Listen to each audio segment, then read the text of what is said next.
hablar, estar reunidos más de 2 o 3 personas, alguien les dice que no pueden permanecer en la vereda de la Casa Rosada, que en ese momento tenía una calle con autos, ahora eso ya no existe más, y le dicen que se tienen que ir. Y entonces, ¿qué hacen? Bueno, para la historia universal, cruzan la calle. Y como ustedes saben, enfrente de la Casa Rosada está la Plaza de Mayo. Y en la Plaza de Mayo, la Pirámide de Mayo. Seguían intentando hablar entre ellas, pero, insisto, como no se podía hablar y en un solo lugar, un policía, supongo yo, les dice otra vez, para la historia, circulen. Y las madres empiezan a circular alrededor de la pirámide y, como ustedes saben, siguen circulando hasta hoy.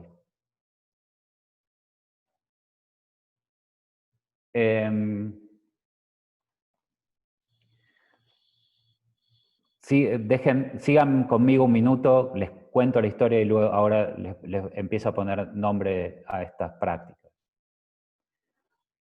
Sucede que en algún momento un periodista extranjero saca una foto de una de las marchas, digamos, una de las rondas de las madres. ¿Por qué? Bueno, porque las madres se habían convertido en un ícono, en una obra de arte, en una cosa que producía cosas en el mundo. ¿Por qué? Bueno, porque tenía empiezan a tener una cantidad de rasgos que son tremendamente impactantes. En particular, el pañuelo blanco, que empezó, como ustedes saben tal vez, con pañales, con trozos de ropa de quienes habían sido bebés en alguna época de sus hijos, que se convirtieron en pañuelos porque eran más fáciles de llevar, y esos pañuelos tenían un nombre y una fecha de desaparición. La foto de una de las rondas de las madres aparece entonces en un periódico europeo. Y ahí es cuando es detectada y ahí es cuando las madres se convierten en noticias, producen esa obra de arte que producen, ya no es solamente una obra que obra en la Plaza de Mayo, ahora obra internacionalmente. Y acá empezamos a entrar nosotros, los abogados.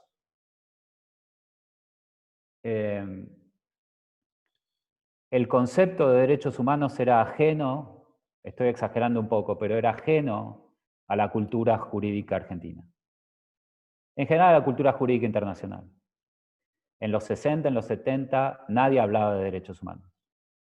La izquierda hablaba de revolución socialista, los derechos, sobre todo los derechos civiles y políticos, eran los derechos burgueses, y sobre todo los civiles y políticos estaban vinculados en la Guerra Fría con Estados Unidos. Los derechos económicos, sociales y culturales estaban vinculados con la Unión Soviética. Así que la grieta de la Guerra Fría, impedía la utilización de los derechos como una forma como uno de los aspectos de la democracia. Por supuesto, la izquierda en la Argentina estaba en general a favor de la revolución social y la derecha estaba, bueno, qué sé yo, a favor de mantener los privilegios de un sistema tremendamente autoritario. Así que poca gente habla de derechos humanos. Obviamente existían comisiones y asociaciones, pero el concepto tal como lo entendemos nosotros no existía. De hecho, los abogados que defendían presos políticos no hablaban de la defensa de derechos humanos, hablaban de defensa técnica, en contra de la tortura, en todo caso, o de la represión. Eran en general penalistas, que utilizaban el derecho penal técnicamente para liberar gente detenida. Pero hay causas más profundas por las cuales los derechos humanos, como los entendemos ahora, no eran parte de nuestro léxico. En la Facultad de Derecho básicamente se enseñaban los códigos. Y los códigos habían desplazado a la Constitución. La defensa de los derechos de la gente se hacían a través de las acciones civiles o de la defensa penal, pero no estaba instalada, obviamente como ahora, la defensa de los derechos humanos. De hecho, interesantemente, muchos de los abogados militantes tenían su vida dividida en tres. En la facultad daban derecho civil o derecho penal y lo daban dogmáticamente, técnicamente, como se daba en los 60 o en los 70. En su profesión ejercían la profesión técnicamente y en su militancia eran militantes sociales. Pero las tres cosas no se mezclaban. No había una discusión militante de los textos de la facultad, no había casos que fueran casos paradigmáticos para modificar jurisprudencia, en virtud de determinada militancia política. Las tres áreas no estaban mezcladas. Muchos de esos abogados, cuando llega la foto de las madres a Europa, están en el exilio europeo.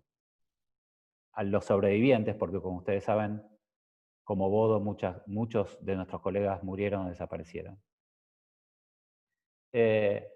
Y cuando ven eso, se dan cuenta de algo que es muy importante y es que pueden utilizar ese impacto de esa foto para denunciar lo que estaba pasando en la Argentina, dado que gran parte de la represión de la dictadura estaba dirigida a que nadie sepa la extensión o el tipo de represión que estaba llevando adelante la dictadura argentina, porque había aprendido de la dictadura chilena y uno de los, entre comillas, errores de Pinochet para nuestra dictadura era que lo había hecho muy público a todo. Entonces la clandestinidad de la represión en la Argentina y la ilegalidad de la represión en la Argentina está vinculada con el no levantar la perdiz y que el régimen argentino pasa por abajo del radar del derecho internacional o de las relaciones internacionales. Para romper esa estrategia, muchos de los abogados y abogadas que estaban exiliados ven el impacto de esa foto como una gran oportunidad. Ahora, ¿en qué lenguaje se denuncia lo que estaba pasando en la Argentina? Bueno, como buenos abogados saben que se tiene que denunciar en el lenguaje que puedan entender las jurisdicciones que puedan dar algún tipo de generar algún tipo de impacto. ¿Qué jurisdicciones serán esas? Bueno, las Naciones Unidas, la OEA, la Comisión Interamericana de Derechos Humanos, la Secretaría de Derechos Humanos. Y entonces, ¿cómo se define lo que estaba pasando en la Argentina? Por primera vez, y otra vez, para la historia fundamental de nuestro país, se define eso por primera vez como una violación masiva y sistemática de derechos humanos.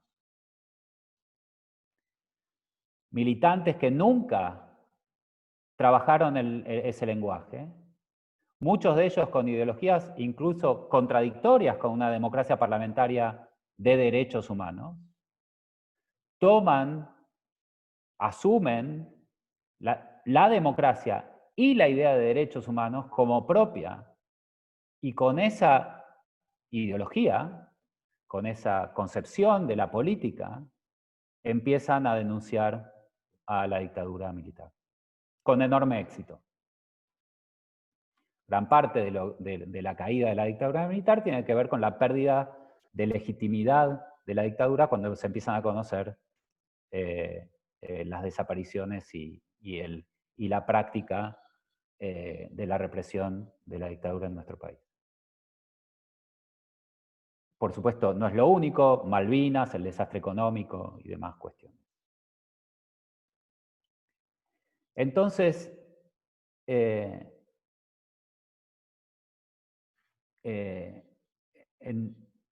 la segunda parte, esto es la sociedad civil produciendo una reconfiguración cultural respecto de la política en la Argentina.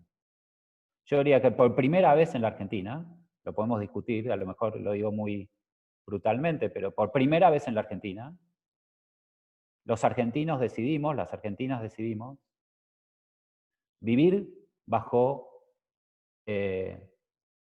un régimen de democracia constitucional. No siempre estuvimos de acuerdo con eso. La Constitución de 1853 no es un acuerdo respecto de la democracia constitucional, es una monarquía unitaria disfrazada de república federal, muy restrictiva en derechos, muy restrictiva respecto de la descentralización del poder. Así que yo, arriesgando una exageración, diría que finalmente la Argentina asume el compromiso, la idea, la aspiración de vivir en una democracia constitucional. Fíjense que los reclamos de los organismos de derechos humanos a finales de los 70 y comienzos de los 80 son interesantemente reclamos jurídicos, juicio y castigo, que digan dónde están. Traducidos a nuestro lenguaje es que digan dónde está derecho a la verdad y juicio y castigo es derecho al debido proceso. Verdad y debido proceso. Esos son los principios, diría yo, que fundan el reclamo de la sociedad argentina para